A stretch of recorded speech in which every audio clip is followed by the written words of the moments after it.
Strangled, drowned, smothered, but not by strangers, by the men they called Dad. The father of 11-year-old twin boys has been charged in court with murdering one of them. One claimed it was mercy. Another chose the water over a future.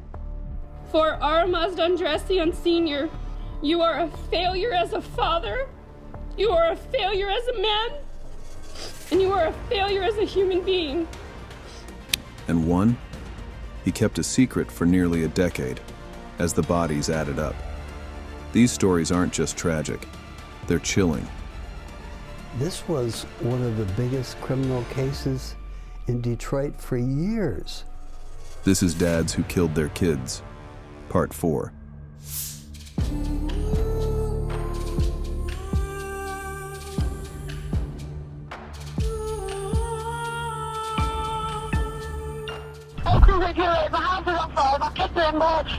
Yes, what address?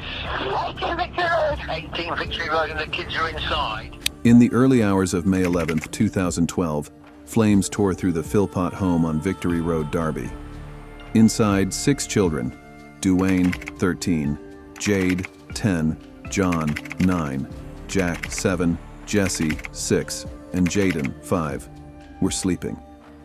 Their parents, Mick and Marie Philpott, claimed they'd been asleep in the conservatory when the fire broke out. Mick was seen making desperate attempts to rescue his children, playing the part of a frantic father. I've actually been down to our home, and what we saw, we just cannot believe it. But the truth was far darker. Investigators soon uncovered that Mick Philpott, with his wife Mered and friend Paul Mosley, had set the fire themselves. Their twisted motive, to frame Philpott's former partner, Lisa Willis, amidst a bitter custody battle. Philpott hoped to appear as a hero and win back custody of his other children, while also manipulating the system for better housing and increased welfare benefits. The fire was started by pouring petrol through the letterbox, sparking an inferno that quickly filled the house with deadly smoke. Despite their supposed rescue efforts, all 6 children died from smoke inhalation. During the trial, the court heard of Philpott's history of manipulation and control. Judge Thirlwall called him a disturbingly dangerous man with no moral compass. In April 2013, Mick Philpott was sentenced to life in prison with a minimum of 15 years. Mered Philpott and Paul Mosley were each convicted of manslaughter and sentenced to 17 years.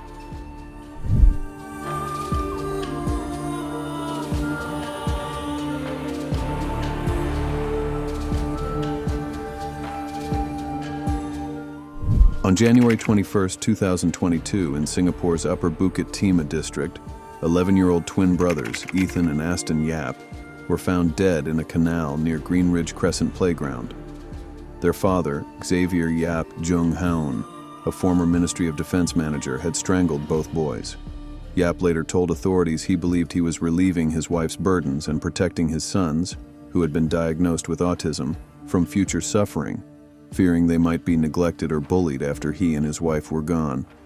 On that day, Yap took the twins to their favorite playground before leading them, one by one, into the canal where he ended their lives. Afterward, he attempted to take his own life but failed.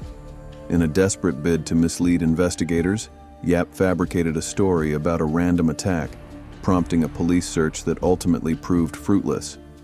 Inconsistencies in his account soon led to his confession. Yap had been battling depression and was deeply troubled by his son's diagnoses. In August 2023, the court sentenced him to 14 years in prison for culpable homicide not amounting to murder. The court recognized his significant mental health issues but stressed the profound gravity of taking 2 young lives.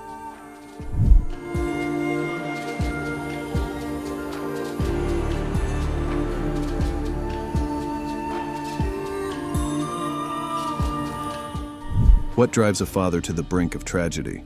On August 3, 1989, Lawrence Delisle of Lincoln Park, Michigan, was behind the wheel of his family's Ford LTD when it suddenly accelerated, crashed through a barrier, and plunged into the Detroit River. His wife Suzanne escaped. Their 4 children, Brian, 8, Melissa, 4, Catherine, 2, and Emily, 9 months, did not survive. DeLille claimed a leg cramp caused him to lose control, but investigators found no mechanical faults. Witnesses reported seeing the car near the same spot the night before, raising suspicions of intent. Under intense interrogation, DeLille made statements interpreted as confessions, citing despair and emotional burdens. These were later deemed inadmissible due to coercive tactics, but the leaked content influenced public opinion and media portrayal. In June 1990, DeLille was convicted of 4 counts of first-degree murder and 1 of attempted murder. He received 5 life sentences without parole. To this day, debate continues. Some believe it was a tragic accident linked to mental health struggles.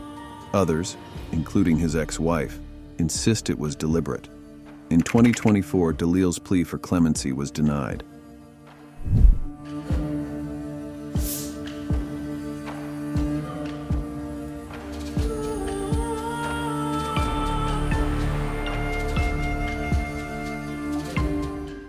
How does a father hide the deaths of 5 of his own children for nearly a decade? In March 2007, a fisherman in Yolo County, California, discovered a sealed metal cooler submerged in a slough. Inside was the body of a baby boy, wrapped in a Winnie the Pooh blanket and weighed down with heavy objects. For years, his identity remained a mystery. It wasn't until 2019, thanks to advances in DNA technology, that the infant was identified as Nico Lee Perez, born in 1996. This breakthrough led investigators to Paul Allen Perez, a convicted sex offender already in prison. We are announcing charges against Paul Perez for the serial murder of 5 of his own children. As detectives dug deeper, they discovered that Nico had 4 siblings: Cato Allen Perez, born 1992, Mika Elena Perez, 1995, Cato Crow Perez, 2001, and a 5th unnamed child, all believed to have been murdered before their first birthdays. Their bodies have never been found. In January 2020, just days before his scheduled release, Perez was arrested and charged with 5 counts of first-degree murder, with special circumstances including multiple victims, torture, and lying in wait. If convicted, he faces the death penalty or life without parole.